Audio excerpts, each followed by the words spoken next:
Looking back, I suppose it started innocently enough. Austin and I had been married for about 3 years when we decided we wanted kids, and those early years were actually pretty good. We had this whole plan mapped out. 3 children, maybe 4 if we were feeling ambitious, spaced about 2 years apart. Austin was so eager about the whole thing, always talking about what kind of parents we'd be and how we'd raise them differently than our own parents had raised us. I remember thinking he was sweet, if a little naive about what parenthood would actually entail. The sex during those years was frequent and purposeful. Austin seemed to think it was romantic, all this talk about creating life together and building our family. I went along with it because, well, that's what you do when you want kids, right? It's not like I didn't enjoy it, but I was always very clear in my mind about what we were doing. This wasn't some passionate love affair. This was reproduction. We had goals to meet and timelines to follow. Derek came first, right on schedule. Austin was over the moon, crying in the delivery room and calling everyone he knew to announce the birth. I was exhausted and, frankly, a little annoyed at all the fuss, but I figured that's just how men handle these things. They don't do the actual work, so they get to be all emotional about it. 2 years later came Dustin, and Austin was just as ridiculous the second time around. By then I was starting to see the pattern. Austin treated every milestone like it was some kind of miracle, instead of the natural biological process it actually was. When Allison was born 15 years ago, I knew immediately that we were done. 3 kids was exactly what we'd planned, and I'd done my part. The pregnancy had been harder than the first 2, the delivery was complicated, and frankly, I was 35 years old and tired of having my body hijacked every couple of years. As I held Allison in the hospital bed, with Austin gushing about how perfect she was and how lucky we were, I made a decision. We were finished having children, which meant we were finished with all the activities that led to having children. I didn't see any reason to make a big announcement about it. It seemed obvious to me that this phase of our marriage was over, and we could move on to the next phase. Actually raising the kids we'd made. But Austin apparently didn't get the memo. A few weeks after we brought Allison home, he started with his little touches and hints, clearly expecting things to go back to the way they'd been before. I just ignored him at first, figuring he'd take the hint. I was busy with a newborn, plus Derek was only 4 and Dustin was 2. What kind of person expects romance and intimacy when there's barely time to shower, let alone anything else? But Austin kept trying. For months, then years, he'd attempt these clumsy seduction scenes, like we were still newlyweds instead of parents with 3 young children and a mountain of responsibilities. He'd wait until the kids were finally asleep, then approach me with this hopeful expression, trying to kiss me or touch me in ways that made it clear what he was after. I'd brush him off, usually with some excuse about being tired or having too much on my mind, and he'd back down. But then a few days later, he'd try again. The worst part was how he'd look at me afterward, like a wounded animal, all confused and hurt. As if I owed him something, as if the fact that we'd had sex regularly while we were trying to conceive meant I was obligated to continue indefinitely. It was honestly insulting. Did he think I was just going to keep having sex for no reason? We'd accomplished what we set out to accomplish. We had our family. What more did he want? After about 2 years of this dance, Austin finally worked up the courage to actually talk to me about it. I remember the conversation clearly because it was so awkward and unnecessary. He sat me down one evening after the kids were in bed and started talking about how he felt like we were becoming roommates instead of husband and wife. He missed our connection, he said. He wanted to know if something was wrong, if he'd done something to upset me, if there was anything he could do to fix whatever was broken between us. I told him nothing was broken. This was just what happened when people grew up and had real responsibilities. We weren't teenagers anymore, and we had more important things to focus on than physical stuff. I explained that I was perfectly happy with how things were, and I didn't understand why he couldn't just accept that people change. Some women lose interest in sex after having children. It's completely normal and natural. I wasn't broken or damaged. I was just different than I used to be. Austin didn't seem satisfied with that explanation.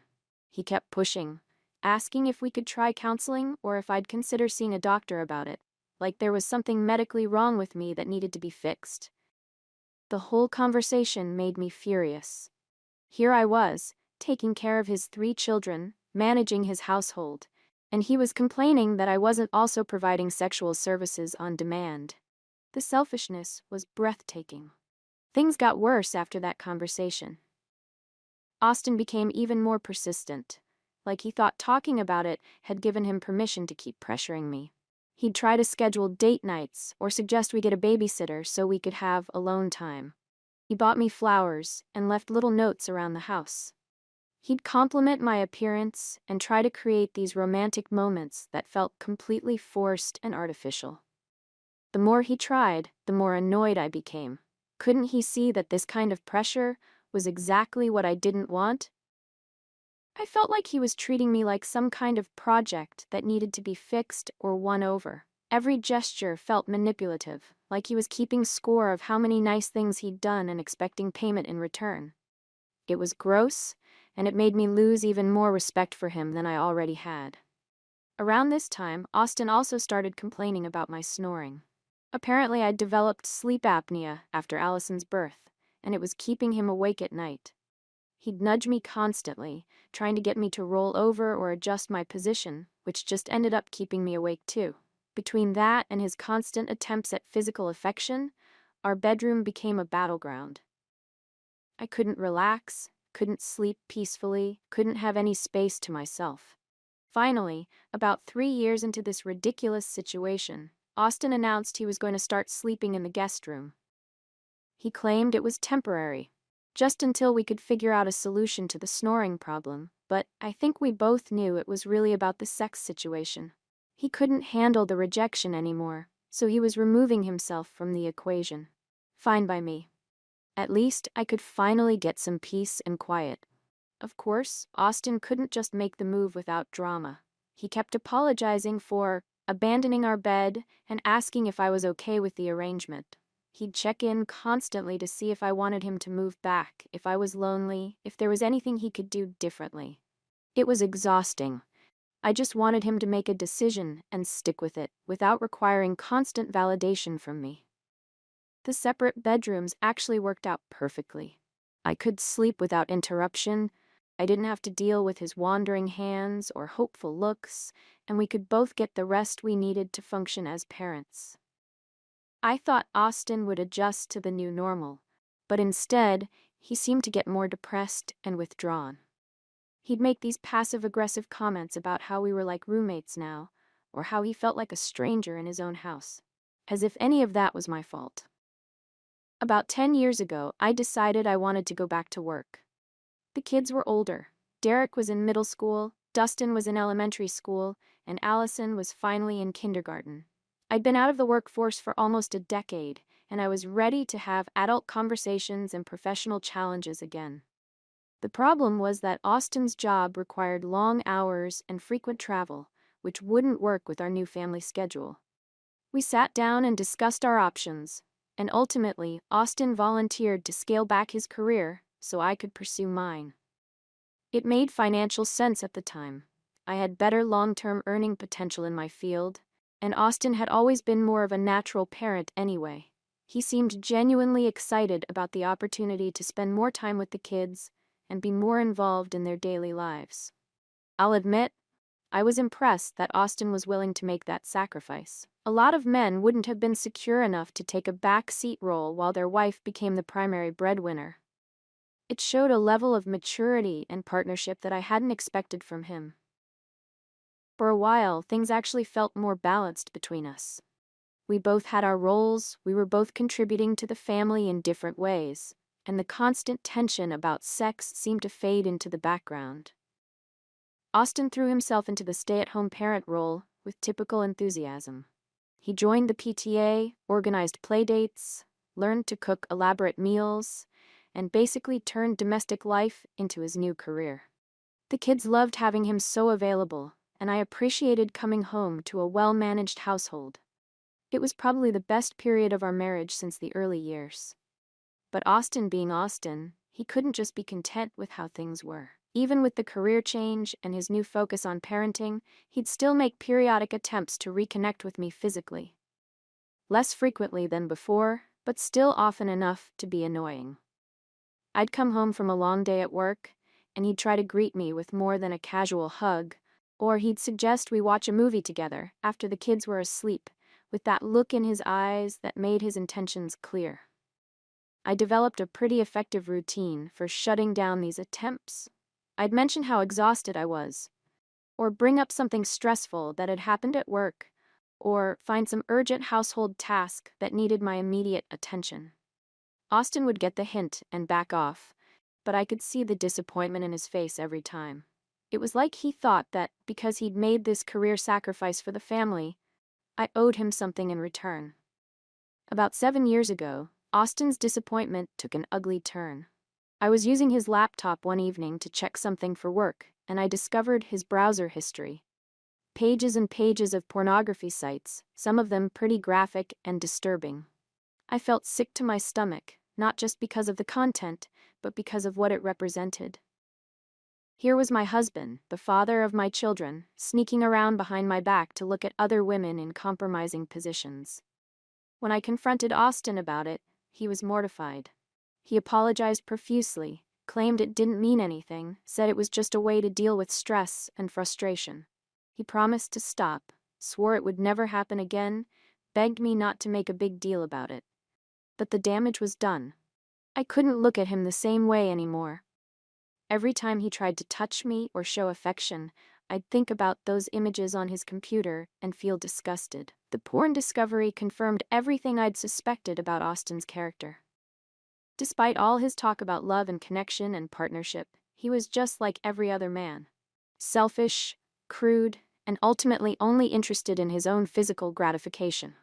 All those years of pressure and manipulation, and this is what it had led to. He couldn't accept that I'd moved beyond that phase of our lives, so he'd found another outlet for his urges. I told Austin that his pornography habit was a betrayal of our marriage vows and a disrespect to me as his wife. I explained that I felt violated and disgusted, and that his actions had damaged my ability to trust him. I made it clear that if he ever wanted any chance of repairing our relationship, he needed to address this problem immediately and completely. Austin seemed to take my words to heart. He installed blocking software on his computer, started going to bed earlier to avoid temptation, and generally tried to prove that he was serious about changing. But I could tell it was a struggle for him. He'd get moody and irritable, especially during times when he might have previously tried to initiate physical contact with me. It was like watching an addict go through withdrawal, which I suppose is exactly what it was. The whole situation just reinforced my belief that I'd made the right decision years earlier. This is what happens when you feed these urges instead of learning to control them. Austin had allowed his physical desires to become so important to him that he'd resort to degrading, artificial substitutes when he couldn't get what he wanted from me. It was pathetic, and it made me lose even more respect for him as a person. Over the next few years, Austin made several attempts to convince me that we should try marriage counseling. He'd bring it up every few months, usually after some period of particular tension between us. He claimed that a professional could help us communicate better, work through our differences, find ways to reconnect as a couple. He made it sound like our problems were mutual, like we both needed to make changes and compromises. I refused every time. I didn't need counseling because I didn't have a problem. I was perfectly content with our marriage as it existed. We were good co-parents. We managed our household efficiently. We presented a united front to the outside world. What more did a marriage need? The idea of sitting in some therapist's office talking about our private business with a stranger was embarrassing and unnecessary. Besides, I knew exactly what would happen in couples therapy. The therapist would try to make everything my fault, would suggest that I needed to be more open and communicative about my needs. They'd probably recommend that I see a doctor about my lack of interest in sex, or suggest that I make more effort to be affectionate and romantic. It would be a waste of time and money, and it would just give Austin more ammunition to use against me. I told Austin repeatedly that if he felt like he needed therapy, he was welcome to go by himself. His dissatisfaction with our marriage was his problem to solve, not mine. I wasn't going to pretend that I needed fixing just to make him feel better about his own issues. If he wanted to pay someone to listen to him complain about his wife, that was his choice, but I wasn't going to participate in it. What I didn't know was that Austin had taken my suggestion. About 2 years ago, I started noticing subtle changes in his behavior. He seemed more confident in some ways, less apologetic about taking up space in our house. He stopped making those pathetic attempts at physical affection, which was a relief, but he also seemed more distant in general. He'd have these conversations on the phone that he'd end abruptly when I walked into the room. He started going out by himself occasionally, claiming he was meeting friends or running errands that seemed to take longer than they should. I wasn't particularly concerned about these changes. If anything, I was glad that Austin seemed to be developing some independence and self-sufficiency. Maybe he was finally accepting reality and learning to be satisfied with what we had instead of constantly wanting more. The peace in our house was better than it had been in years. But apparently, Austin's new attitude wasn't about acceptance at all. A few months ago, we had a conversation that made his real feelings crystal clear. I'd made some casual comment about our upcoming anniversary, probably something about whether we should plan a family dinner or just let it pass quietly like we had for the past several years. Austin got this strange look on his face and said he wasn't sure celebrating was appropriate given the state of our marriage. I asked him what he meant by that, and Austin launched into this whole speech about how unhappy he'd been, how isolated and rejected he felt, how our marriage had become a shell of what it used to be. He said he'd been doing a lot of thinking and self-reflection, and he wasn't sure he could continue living this way indefinitely.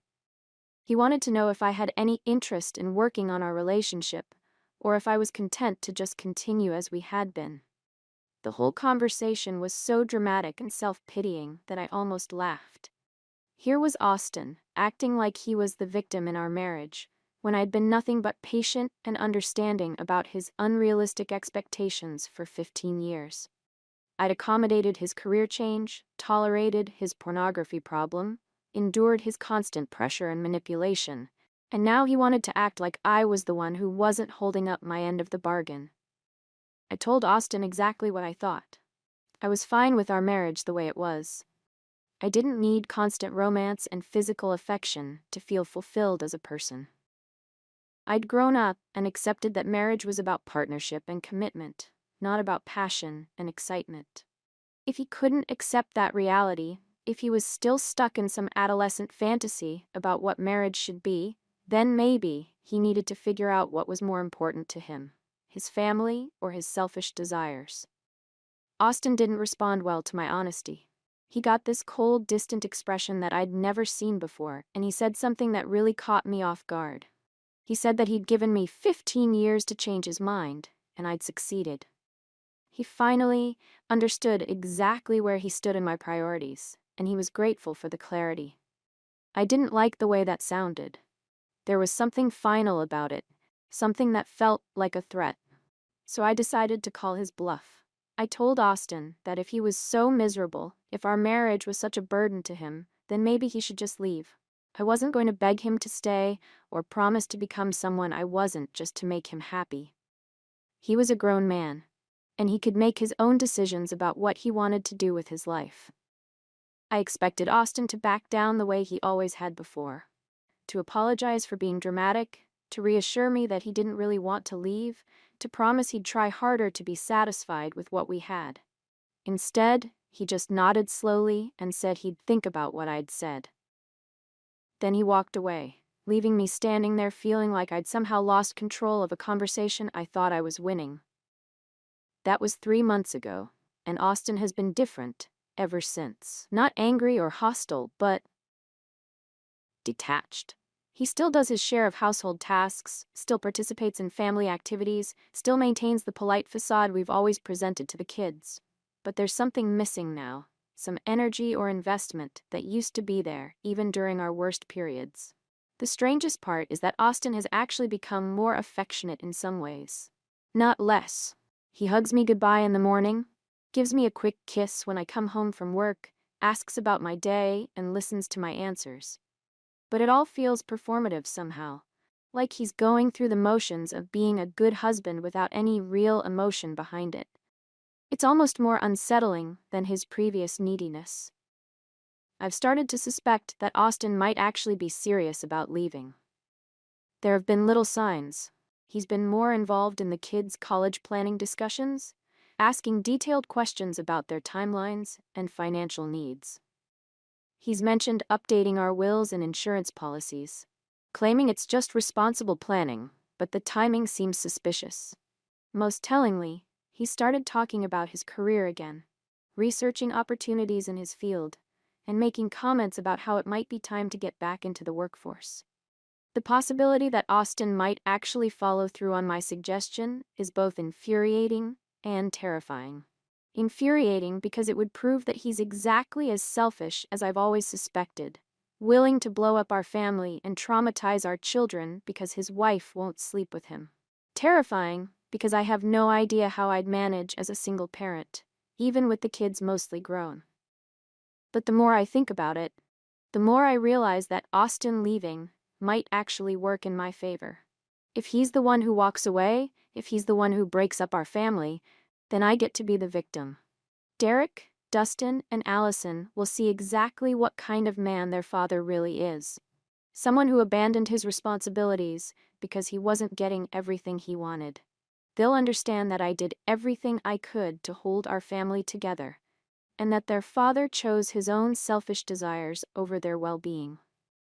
I can already imagine the conversations I'll have with the kids. How I'll explain that their father and I had different ideas about what marriage should be, and that I tried for years to make him happy, but it was never enough.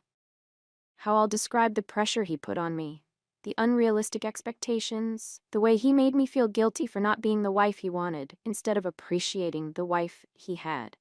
They'll see through his excuses and understand that this is all his choice, his failure, his responsibility. The financial situation would be challenging, but manageable. I make good money now, and I'd be entitled to alimony and child support. Austin would have to find a way to restart his career in his 50s, which won't be easy after being out of the game for so long. Meanwhile, I'd get to keep the house, maintain stability for Allison during her final years of high school, and build a new life without constantly having to manage Austin's emotional needs and expectations. Actually, the more I consider it, the more appealing the whole scenario becomes. No more guilt trips about abandoned bedrooms or lost connections. No more pressure to go to counseling or work on problems that aren't actually problems. No more walking on eggshells around Austin's fragile ego and wounded feelings. Just me and the kids, living our lives without all the drama and complications that Austin brings to every situation. I think I've been handling this all wrong. Instead of trying to talk Austin out of leaving, maybe I should be encouraging him to follow through. Make it clear that I'm not going to fight for a marriage that he's already decided isn't worth preserving. Show him that I'm stronger and more independent than he's given me credit for. Prove that I don't need him nearly as much as he needs me. Last week, Austin brought up the therapy thing again, but this time it felt different. Less like a request and more like a final offer. He said he'd found a counselor who specialized in marriage issues, someone who came highly recommended and had availability in the next few weeks. He wanted to know if I'd be willing to try just a few sessions to see if we could find any common ground or at least get some clarity about our situation. I looked at Austin sitting there with his hopeful expression and his carefully prepared speech, and I felt nothing but contempt. After all these years, he still thought he could manipulate me into becoming someone I'm not. He still believed that the right combination of pressure and guilt could make me transform into his ideal wife. He had learned absolutely nothing from our 15 years of this dance. So I told him no, one final time. I explained that I was done discussing this topic, done entertaining his fantasies about fixing something that isn't broken, but done pretending that his unhappiness was my responsibility to solve. I told him that he knew exactly where I stood, and if that wasn't good enough for him, then he needed to make his own decisions about what to do next. Austin nodded like he'd expected that answer, like it was just a formality he needed to get out of the way. Then he said something that sent a chill down my spine. He said that he appreciated my honesty and that it made his own decision much easier. He said he'd been hoping we could find a way to work things out, but now he understood that wasn't possible. He said he'd start making arrangements. I asked him what kind of arrangements, and Austin just smiled sadly and said I didn't need to worry about the details. He'd handle everything as quietly and smoothly as possible, and he'd make sure the kids were protected from any unnecessary drama. He said he hoped we could remain friends and co-parents, and that he wished me nothing but happiness in whatever came next. That conversation was 2 weeks ago, and I haven't been able to stop thinking about it since. Austin has been acting completely normal, maybe even cheerful, like a weight has been lifted off his shoulders. He's been spending extra time with each of the kids individually, taking them out for meals and activities that seem designed to create special memories. He's been handling household tasks with unusual efficiency, like he's trying to get everything organized and settled. Yesterday, I found a business card on Austin's desk for a divorce attorney. Not hidden or secretive, just sitting there like he wanted me to see it. When I confronted him about it, he didn't deny anything or try to explain it away.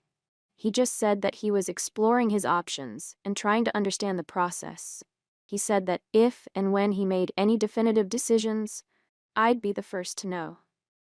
I'm starting to realize that I may have miscalculated this entire situation. I thought Austin was bluffing, that his threats to leave were just another manipulation tactic designed to get me to give in to his demands. I thought he was too weak and too dependent on me to actually follow through.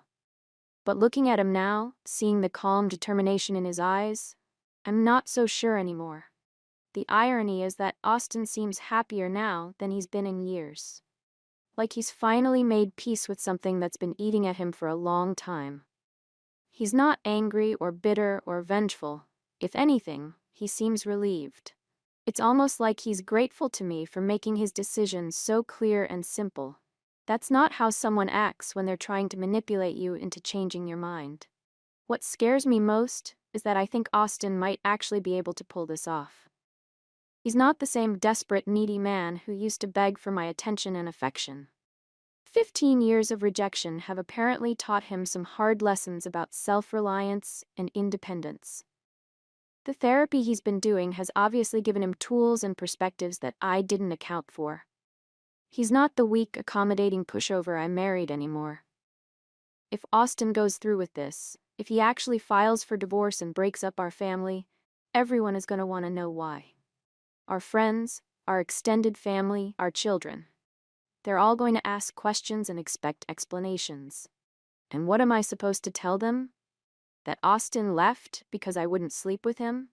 That he destroyed our 25-year marriage over something so trivial and selfish? The problem is, I'm not sure people will see it that way.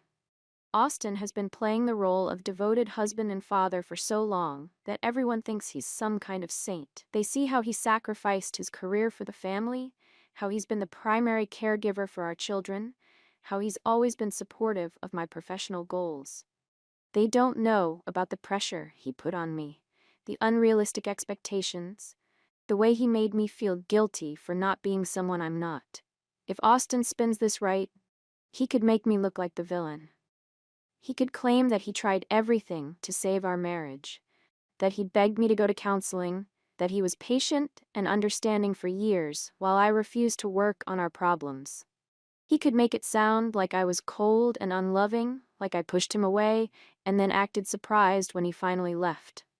The worst part is, some of that might even be true from his perspective. Austin genuinely believes that I owe him something. That marriage comes with certain obligations and expectations that I've failed to meet. He thinks his needs are reasonable and my boundaries are selfish. He's convinced himself that he's the injured party in this situation, and he's probably convinced his therapist of the same thing. But what Austin doesn't understand is that marriage isn't about getting everything you want from another person. It's about accepting what you have and making the best of it. It's about growing up and letting go of childish fantasies about passion and romance. It's about putting your family's needs ahead of your own desires. I learned those lessons years ago, but Austin apparently never did. Now I'm sitting here wondering if I should have handled things differently. Maybe I should have been more diplomatic, more willing to compromise on small things to avoid this larger confrontation. Maybe I should have gone to a few therapy sessions just to prove that I tried, even though I knew it wouldn't change anything. Maybe I should have been more careful about pushing Austin to his breaking point. But no, that's exactly the kind of thinking that got us into this mess in the first place. I shouldn't have to pretend to be someone I'm not, just to keep Austin happy. I shouldn't have to compromise my own values and boundaries to accommodate his unrealistic expectations. If he can't accept me as I am, if our marriage isn't enough for him without all the extras he thinks he deserves, then maybe we really are incompatible. The truth is, Austin has been looking for an excuse to leave for years. He's been building his case, collecting evidence of my supposed failures as a wife, preparing his justifications for why he had no choice but to break up our family. The therapy, the conversations about our problems, the final ultimatum about counseling, it was all just theater designed to make him feel better about a decision he'd already made. So fine. If Austin wants to throw away 25 years of marriage, if he wants to traumatize our children and destroy our family's stability, if he wants to start over in his 50s because his wife isn't sufficiently grateful for his attention, then that's his choice to make. But he doesn't get to pretend that I'm the one who forced his hand. He doesn't get to act like he's the victim when he's the one walking away from his responsibilities. I just hope that when all is said and done, when the lawyers have finished dividing up our life and the kids have processed what their father has put them through, Austin will be able to live with the consequences of his selfishness. Because once he's out there on his own, once he's dealing with the reality of dating in his 50s and rebuilding his career and explaining to everyone why he left his family, he might start to realize what he's given up. And by then, it will be too late to take any of it back.